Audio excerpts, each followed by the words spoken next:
Hello students, आज की इस वीडियो में हम लोग सेंट्रल ऑर्बिट से रिलेटेड एक बहुत ही इंपॉर्टेंट थ्योरम को प्रूव करेंगे।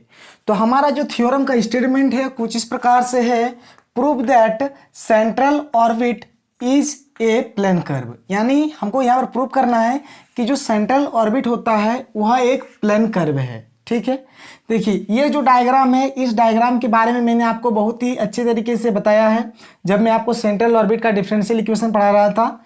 ये क्या है, हमारा कोई एक फिक्स्ड पॉइंट O है और ये हमारी जो लाइन है इनिशियल लाइन है OX, और ये हमारे क्या है एक प्लेन है और प्लेन पर कोई पार्टिकल t टाइम पर किस पर है, P बिंदु पर है। O से लेकर P तक का जो डिस्टेंस है वो R है और यहाँ पर जो एंगल है वो थीटा है, इसलिए हमने इसको क्या लिखा PR थीटा। और यहाँ पर जो पार्टिकल है उसका हमने मास क्या ले लिया, M ले लिया। यानी इसको हम लोग कुछ इस प्रकार से लिख सकते हैं कि let a particle P of mass M is moving in a plane with an acceleration f towards a fixed point O। बात समझ रहे हैं, यानी कोई एक पार्टिकल हमारा P है जिसका मास क्या है M है और वह क्या है इस प्लेन पर क्या कर रहा है, मूव कर रहा है, जिसका एक्सेलरेशन क्या है F है और यह किधर है, यह फिक्स्ड पॉइंट O की ओर है। ठीक है, लेट एट टाइम t, हमने मान लिया कि t टाइम पर its position is PR theta. t time पर इसका पोजीशन कहां पर है, यहां पर P पॉइंट पर है, जिसका कोऑर्डिनेट क्या क्या है, R और थीटा है। तो ये हमने यहां पर लिखा। अब देखिए आगे, अब देखिए यहां पर आगे आपको किस प्रकार से करना है। तो हमने यहां पर क्या है कि the equation of motion is given by Newton का जो मोशन का जो सेकंड लॉ होता है वहां से हम लोग क्या जानते हैं, F बराबर ma होता है। यानी फोर्स बराबर क्या होता है, मास इंटू एक्सीलरेशन। बात समझ रहे हैं। तो देखिए अगर इस डायग्राम पर देखा जाए तो यहाँ पर क्या है, हमारा ये फिक्स्ड पॉइंट O था, यहाँ पर पार्टिकल हमारा P था। यानी इस साइड पर, यानी इस साइड में क्या हो रहा है, हमारा फोर्स काम कर रहा है और आप देख सकते हैं कि इसके अपोजिट साइड में हमारा एक्सेलरेशन F वर्क कर रहा है।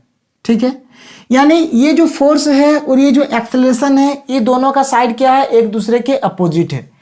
और देखिए इधर जैसे फोर्स है और इधर हमारा एक्सेलरेशन है, यानी ये दोनों क्या कर रहे हैं, एक दूसरे को बैलेंस्ड कर रहे हैं। यानी यहाँ अगर इक्विलिब्रियम पोजीशन पर इसको हम लोग ले आ जाए तो क्या होगा, ये जो एक्सेलरेशन होगा वह फोर्स के इक्वल होगा। ठीक है, लेकिन क्या होगा, एक आपका नेगेटिव साइन आएगा। क्यों नेगेटिव साइन आएगा, क्योंकि यह एक दूसरे के अपोजिट है। इसलिए हमने यहाँ पर लिखा क्या होता है, F बराबर ma होता है, मास इंटू एक्सेलरेशन। तो मास लिखा m और एक्सेलरेशन क्या है d2x अपॉन dt स्क्वायर। ठीक है, और F को हमने क्या लिखा, यहाँ पर m आया और यहाँ पर F क्या है, यहाँ पर हमने F लिखा। ठीक है, और यहाँ पर जो ये F है क्या है, एक्सेलरेशन है और हमने यहाँ पर नेगेटिव साइन दिया। नेगेटिव साइन इसलिए दिया क्योंकि फोर्स का जो डायरेक्शन है और जो एक्सेलरेशन का डायरेक्शन है वह एक दूसरे के अपोजिट है। यहाँ तक आपको समझ में आ गया होगा। अब देखिए, since acceleration along the radius vector we must have. ठीक है, आप देख सकते हैं जो हमारा एक्सेलरेशन है ये वी है। ठीक है, हमारा जो एक्सेलरेशन है वह किधर है, यह रेडियस वेक्टर r पर है। ये जो हमारा r देख रहे हैं ना, ये जो रेडियस वेक्टर आपका r है, इसी r पर हमारे क्या है, एक्सेलरेशन f है। तो इसीलिए हम लोग इसको लिख सकते हैं r into d2r upon dt square बराबर 0। और d2r अपॉन dt स्क्वायर क्या हो गया, एक्सेलरेशन हो गया। यानी एक्सेलरेशन का और ये जो हमारा रेडियस वेक्टर r है, ये दोनों का क्रॉस प्रोडक्ट आपको क्या मिलेगा, 0 मिलेगा। और इसका हमने नाम दे दिया इक्वेशन नंबर 1। ठीक है, अब देखिए ये r तो है, ये है, और ये इंटू यानी cross d2r upon dt square है प्लस। अब देखिए अगर हमारा दो वेक्टर रहे और दोनों हमारे क्या रहे, सेम वेक्टर रहे, और अगर उन दोनों का क्रॉस प्रोडक्ट किया जाता है तो उसका वैल्यू हमको क्या मिलेगा, 0 मिलेगा। देखिए as cross product as same vector is 0।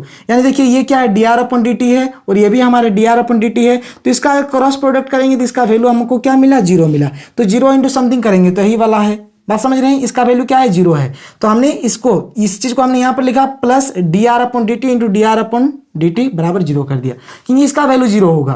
दो अगर एक ही जैसा दो हमारा वेक्टर है और उसका क्रॉस प्रोडक्ट करेंगे तो उसका वैल्यू क्या होगा, 0 होगा। लिख दिया।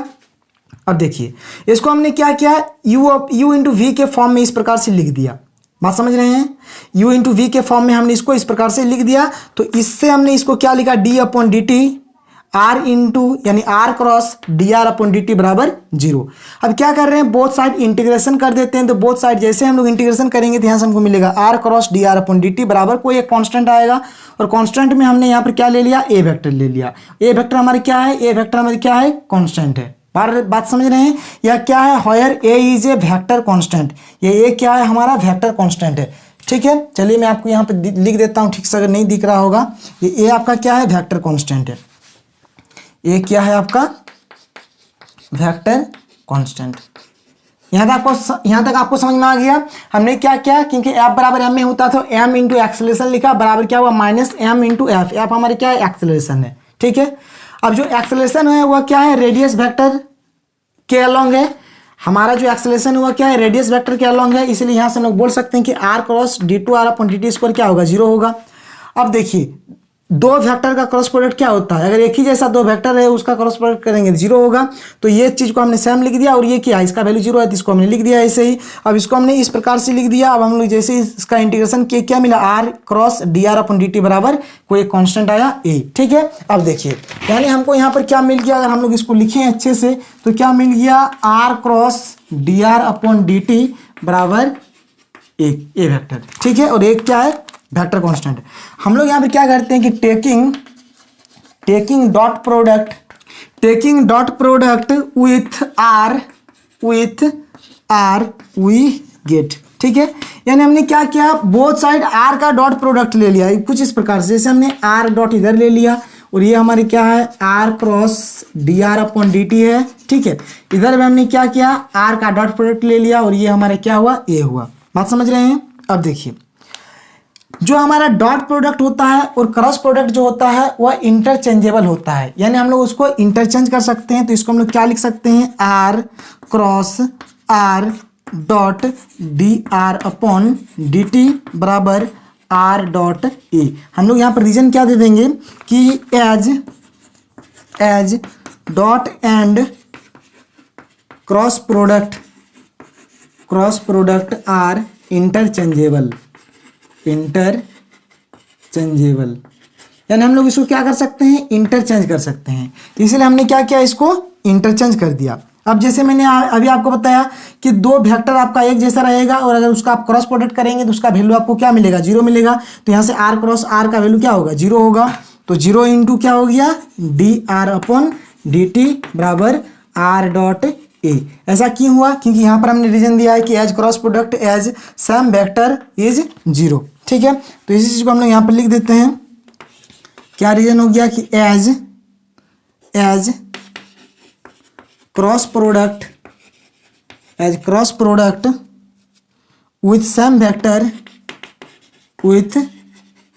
सम वेक्टर इज 0, ठीक है। यहां तक आपको समझ में आ गया। अब देखिए अब ज़्यादा बड़ा नहीं है, थोड़ा सा है, हम लोग यहाँ पर कर देते हैं। अब देखिए आपको क्या करना है, एकदम छोटा जैसा है। देखिए आपको अब किस प्रकार से करना है, थोड़ा सा है, लिख देते हैं। देखिए यहाँ पर 0 इंटू समथिंग तो क्या होगा 0 होगा। 0 बराबर क्या हुआ आर डॉट ए हो गया, ठीक है। यानी इसको हम लोग क्या लिख सकते हैं आर डॉट ए बराबर 0। आर डॉट ए बराबर क्या आ गया 0। यहाँ से हम लोग लिखेंगे देयरफॉर रेडियस वेक्टर आर किस डायरेक्शन में है, यहाँ पे दिख रहा है जो रेडियस वेक्टर आर है वह क्या है ओपी डायरेक्शन में है। तो इसको हमने लिख दिया कि radius vector r OP direction is always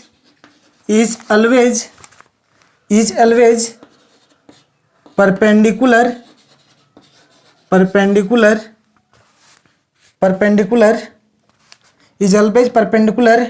to a fixed direction a. Its path must be a plane curve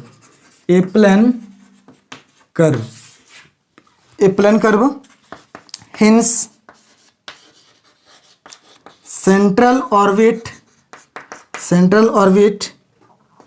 is a plane curve, ठीक है। देखिए इस चीज को मैं आपको समझाता हूं। यहां पर जैसे हमको क्या मिला 0 into D R upon D T बराबर आर डॉट ए है, तो इसी चीज को हमने लिखा। तो 0 इंटू समथिंग करेंगे तो 0 हुआ बराबर आर डॉट ए, तो ये हुआ आर डॉट ए बराबर 0। और देखिए दो वेक्टर का डॉट प्रोडक्ट क्या है 0 है, इसका मतलब क्या हुआ कि आपस में क्या है परपेंडिकुलर है, ये आपस में क्या है परपेंडिकुलर है। बात समझ रहे हैं। ये आपस में क्या होंगे, परपेंडिकुलर। इसी चीज को हमने लिखा है कि रेडियस वेक्टर r बराबर OP is always perpendicular to a fixed direction a, its path must be a plane curve. बात समझ में आया आपको, क्योंकि दो वेक्टर का डॉट प्रोडक्ट क्या आया, 0 आया, यानी यह क्या है, परपेंडिकुलर है। यानी जो ये रेडियस वेक्टर r है वह क्या है, किसी फिक्स्ड डायरेक्शन पर जो हमारा a है उसके परपेंडिकुलर है। तो हम बोल सकते हैं कि its path must be a plane curve, यानी इसका जो पाथ ये क्या है, एक प्लेन कर्व है। तो हम यहाँ से बोल सकते हैं कि hence central orbit is a plane curve. क्योंकि हम लोग जानते हैं ए डॉट बी का, अगर ए डॉट बी हमारा अगर 0 आए तो क्या होती है, आपस में क्या होता है, परपेंडिकुलर होते हैं। तो यहाँ पर आर और ए क्या होंगे, परपेंडिकुलर हो गए, इसलिए हम लोग बोल सकते हैं कि जो पाथ है ये क्या होंगे, मस्ट यानी अवश्य क्या होंगे, एक प्लेन कर्व होंगे। तो यहाँ से हम लोग बोलेंगे कि जो सेंट्रल ऑर्बिट है वो क्या है, एक प्लेन कर्व है। तो चलिए स्टूडेंट्स, आज के लिए इतना ही, फिर मिलते हैं अगले वीडियो में। Thank you.